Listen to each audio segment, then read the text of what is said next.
Hey guys, and welcome to a new video. Today I want to present to you my Winter Orb Endgame character, the character that just blew me away the more I invested into it. And you've probably seen quite some of the gameplay of this character in the sneak peek video that I posted 2 days ago. So if you want to see some gameplay, then please watch that video. This guide will only focus around how to make or how to start your Winter Orb until like the version that it is right now, which is an absolute destroyer of Endgame. So at the moment in my current PUB, this is just like the stage where I have it in right now. There is still more ways to even improve it further. So as of right now, I do have around about 13.5 million DPS per projectile on Winter Orb. Running Awaken GMP means I do have actually, 6 projectiles, but not all are hitting at the same time, so I cannot just say like, yo, this is like around a 90 million DPS build or something, right? It does have shit tons of DPS, and if you want to find out a way, or at least if you go even more nuts on this build, you could actually play a variant with low life and trying to get Righteous Fire permanently sustained, maybe with a Mage Blood and a Ruby Flask and a Vitality on low life, and this would actually give you over 30 million, like twice as much DPS as the build currently have. But I think this is absolutely unnecessary, because if you have like 90 mil DPS or, I don't know, 300 million DPS, like, if a boss dies in half a second or in 1 second, I think this doesn't matter too much, or at least for me it doesn't. As of right now, I cannot sustain Righteous Fire with this version, so I'm still degenning because I'm not having like 90 max resist. I don't have Purity of Fire, anything like that. So, but if you have Righteous Fire on and Val Righteous Fire, you can get to even ridiculously numbers. For example, with a Theory Craft that I've done over here with low life, with Petrified Blood, which gets over to 41 million DPS per projectile, so times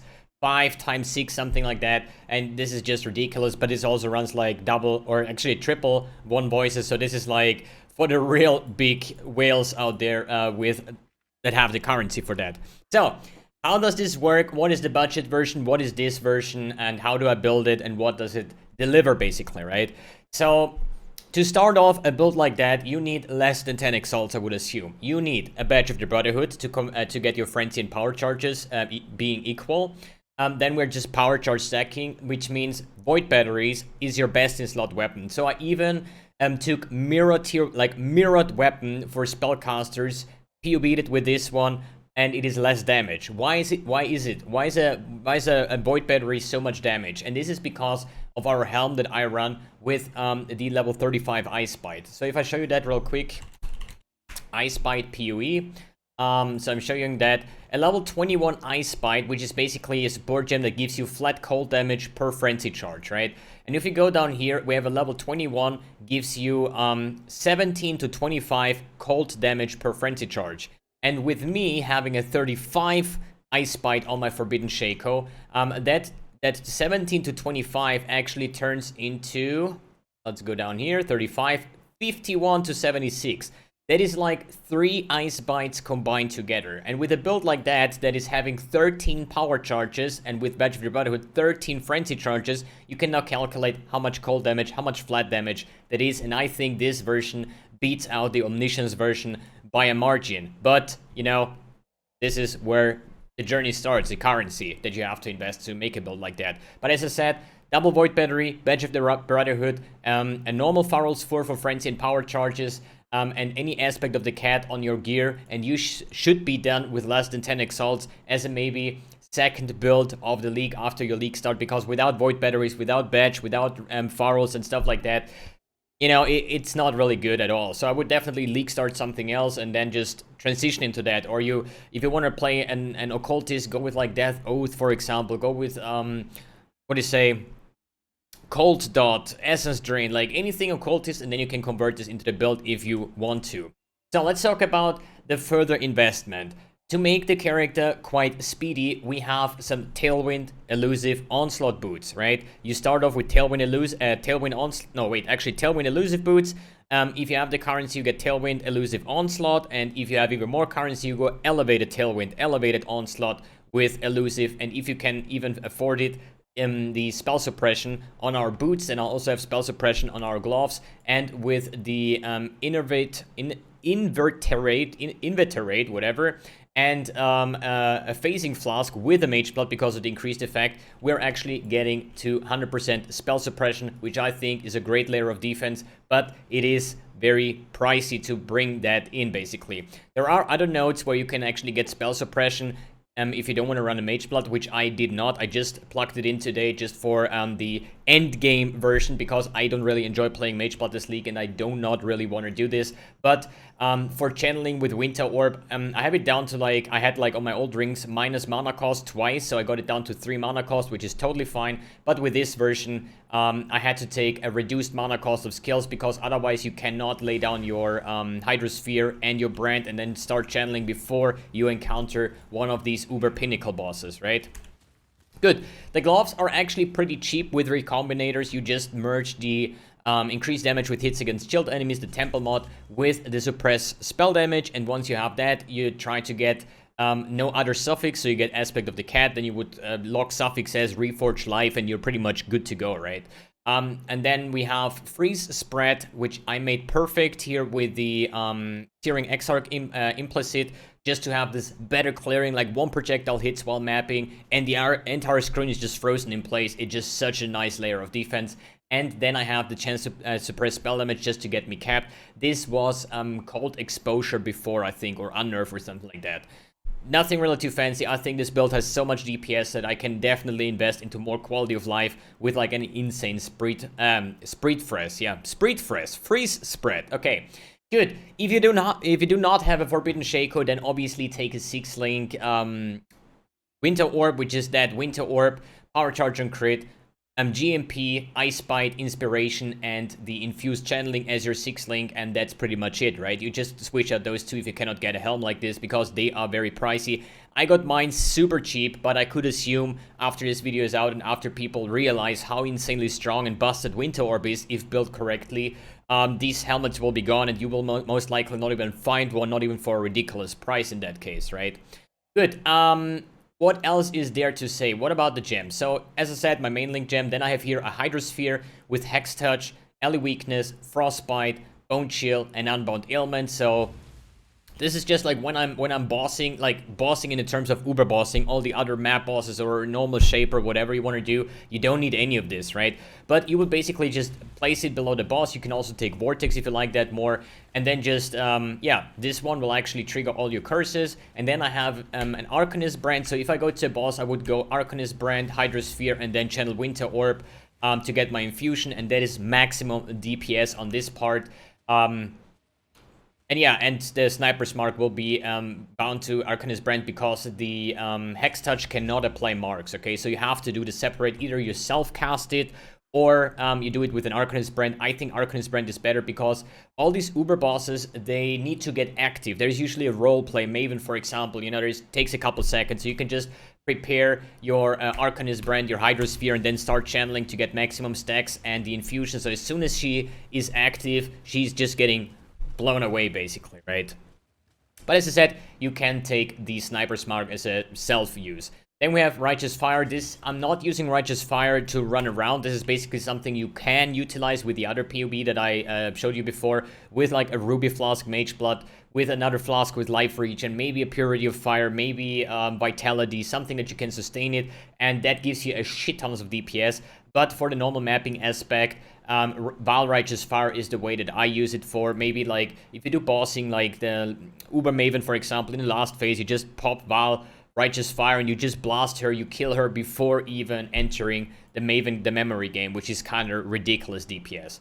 Then we have Flame Dash, Arcane Surge. I just have this on like a super low level, so every time I Flame Dash, I get the Arcane Surge, and I have the increased area of effect while you have Arcane Surge, because in the end of the day, projectiles and AoE is king when it comes to Winter Orb. The more AoE, the better it feels, the more overlapping, the more single target, right? And this is just the pure, yeah, this is just the thing that makes Winter Orb so good. I see a lot of people trying out Winter Orb without any AoE investment, and they are like, bro, this is so garbage, how can people play Winter Orb? But if they see a build like that with like ridiculous AoE, like over 300%, just like here in Hideout, We have like, what is it, 250%, and then we have like Heart of Destruction and stuff like that. So we are well over 300% increased AoE, and that's why my clear is so insanely good, as well as my single target. A Portal Gem, cast damage taking Mortal Call, and Herald of Ice. You can also take Withering Stab, because with having so many Frenzy power charges, your Withering Stab will recharge within a second because of the Badge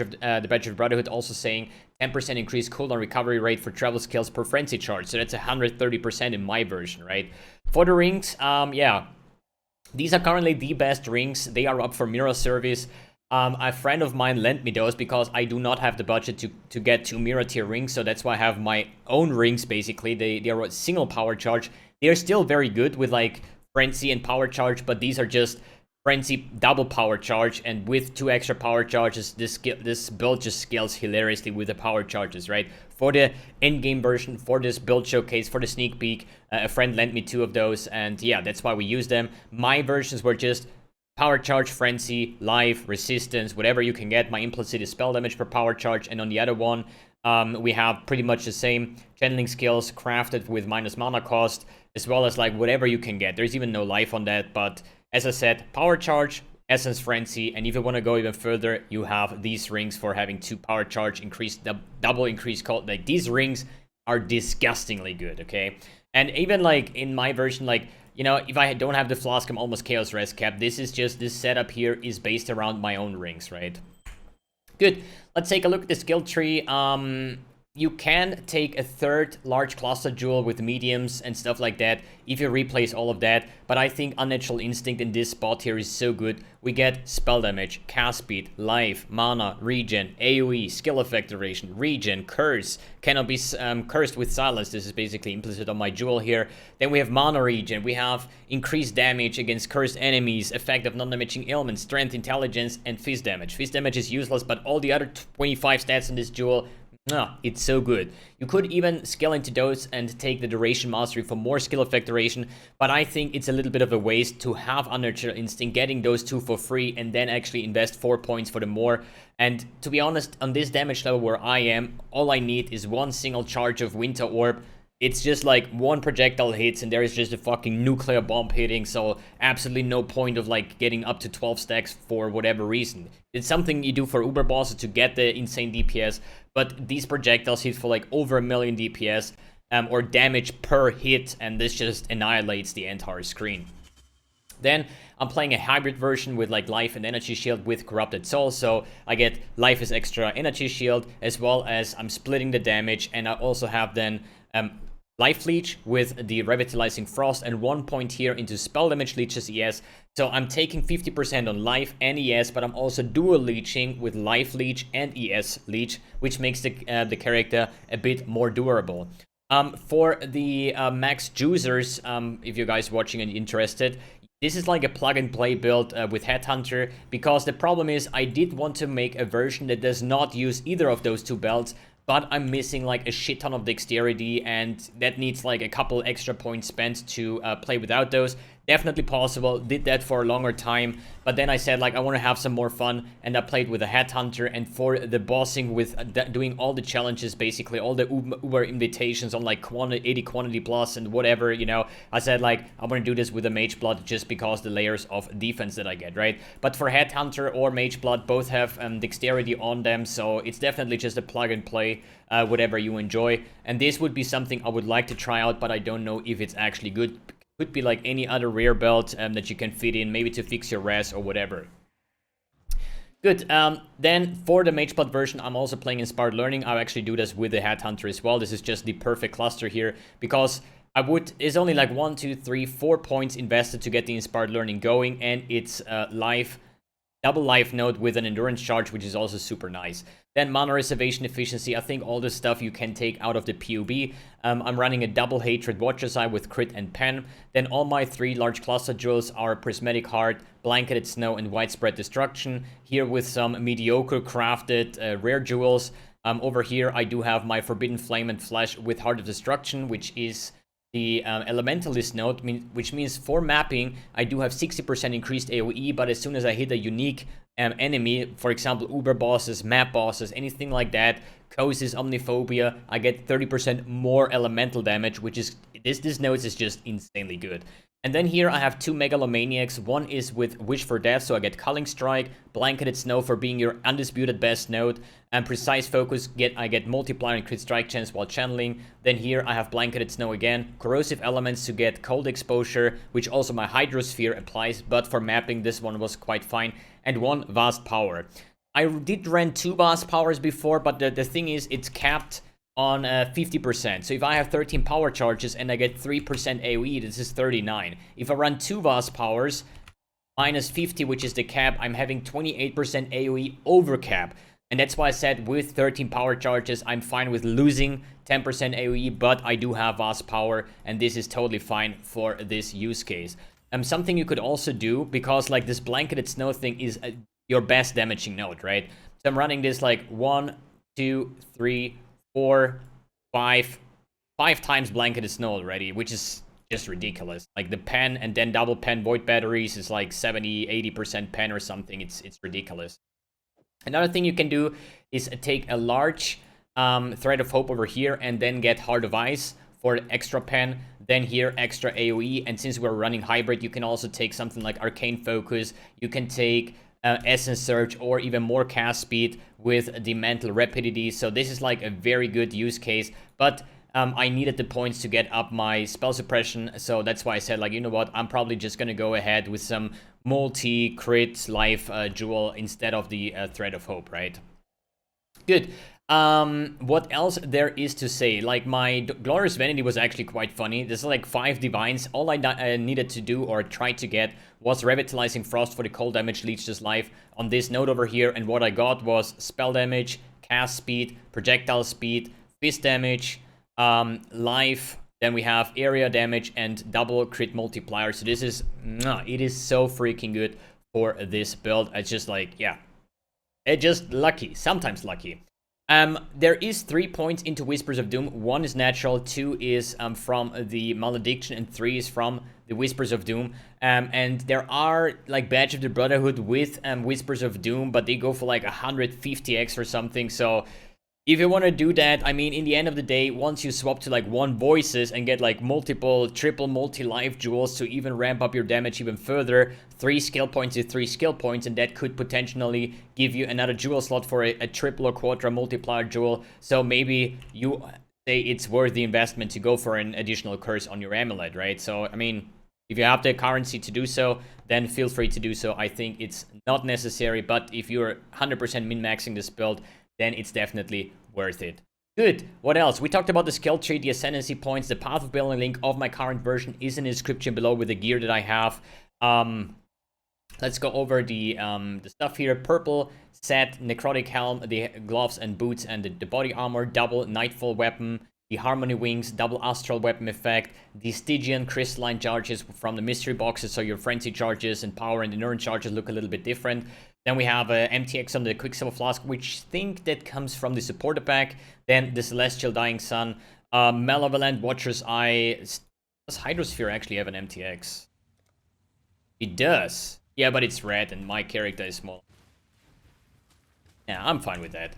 Then we have Siren Flame Dash. Then we have Dark Immortal Call, the Transcendent Herald effect, or whatever herald you prefer. Celestial Orb of Winter. Then we have the Harbinger, Righteous Fire, Celestial Brand effect, and all the auras disabled. I think that the best herald effect is still Celestial Herald of Ice, because this is just beautiful.